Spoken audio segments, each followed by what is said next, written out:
Welcome back to The Explainer. Today, we're unpacking a seriously fascinating lecture by Dr. Jim Spiegel. He explores the philosophical, biblical, and psychological roots of atheism.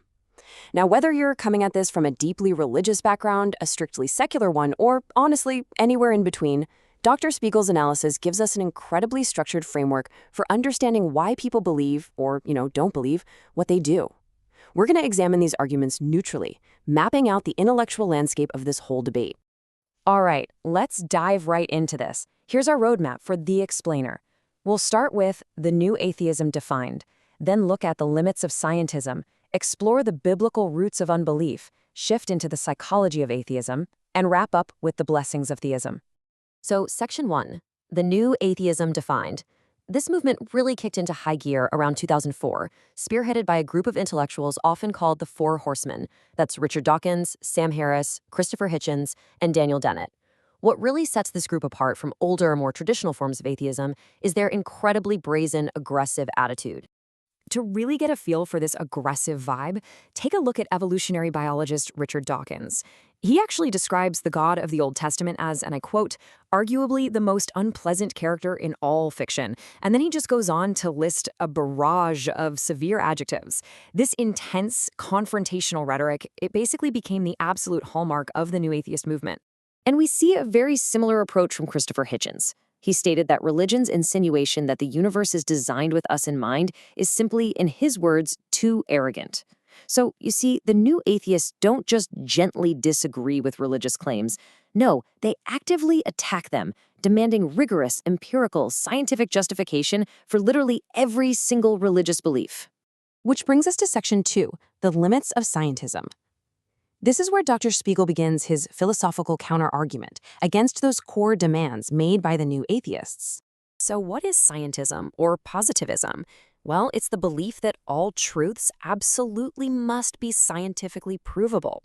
And this brilliantly illustrates Dr. Spiegel's primary critique. The definition itself is self-refuting. Think about it. The demand that all truths be scientifically provable is actually a philosophical statement. It cannot, ironically enough, be scientifically proven in a lab. Spiegel uses a really great metaphor here. He says scientism basically saws off the limb on which it is seated. If you strictly demand empirical proof for literally everything, you become utterly blind to things that science simply wasn't built to measure. Things like objective moral truths, the concept of beauty, or the ultimate meaning of life. Science itself relies on unprovable faith commitments, right? Like the baseline assumption that our human senses are actually reliable in the first place. But what happens when scientific inquiry actually leads away from atheism? Take the timeline of Antony Flew, for example.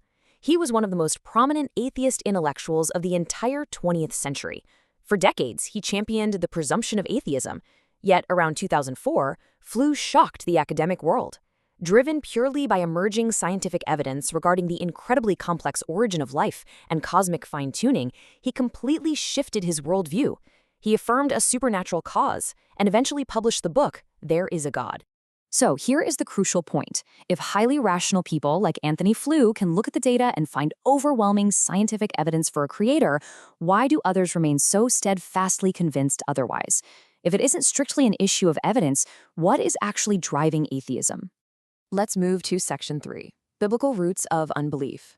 Dr. Spiegel transitions here from philosophy to theology. He suggests that, from a biblical standpoint, dogmatic atheism is actually less about a lack of evidence and much more about a problem of the human will. Spiegel references several specific biblical texts to really hammer this home. In Romans 1, the core concept is the willful suppression of the truth. In Ephesians 4, it's described as a hardening of the heart, and in John 3, Jesus speaks of people loving darkness rather than light because of their deeds. The unifying theme here? Unbelief is fundamentally viewed as a willful resistance. It's a deliberate pushback against what is actually right in front of them. Now, Dr. Spiegel draws on theologians like Alvin Plantinga and John Calvin to map out how this actually works cognitively. First, a person engages in personal vice, particularly abject pride. Second, this pride actively damages what Calvin called the sensus divinatus, which is our innate natural awareness of God. And finally, this damage actively compromises our ability to form true beliefs.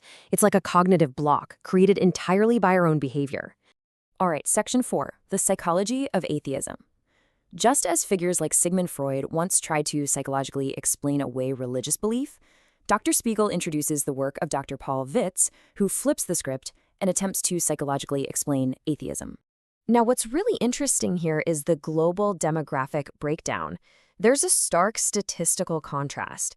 Atheists make up roughly 8% of the global population, while a whopping 92% believe in some sort of higher power. Dr. Vitz argues that if 92% of humanity is fundamentally deluded about the most important philosophical question in existence, well, that's an incredibly dark view of humanity, isn't it? Statistically, this prompted him to look for a psychological anomaly within that 8% minority. Vitz's research led him to formulate the defective father hypothesis. By analyzing the biographies of major modern atheists, think David Hume, Friedrich Nietzsche, Freud, Marx, he found a consistent historical pattern. Almost all of them had a severely broken, absent, or abusive relationship with their fathers. Now, Spiegel notes a very important caveat here. A broken relationship with your dad isn't a strict guarantee that you'll become an atheist. Plenty of theists have terrible fathers too. But Vitz data suggests it's a highly significant contributing psychological factor. Building on that psychology, we also have to look at cognitive dissonance. Imagine an intellectual facing a conflict between their moral beliefs and their personal behavior, say a lifestyle they really don't want to give up. Which one yields? Well, psychological studies, along with works by historians like Paul Johnson, suggest it's often far easier to change your worldview, to rationalize and justify your behavior, than it is to actually change your lifestyle. And this kind of deeply ingrained bias, it totally affects how we view all data. Consider this example from Thomas Kuhn's philosophy of science. A geocentrist and a heliocentrist can stand outside, watch the exact same sunset, and see two completely different realities. One sees the sun moving, the other sees the earth rotating. Our pre-existing theoretical commitments intensely color how we interpret the exact same information.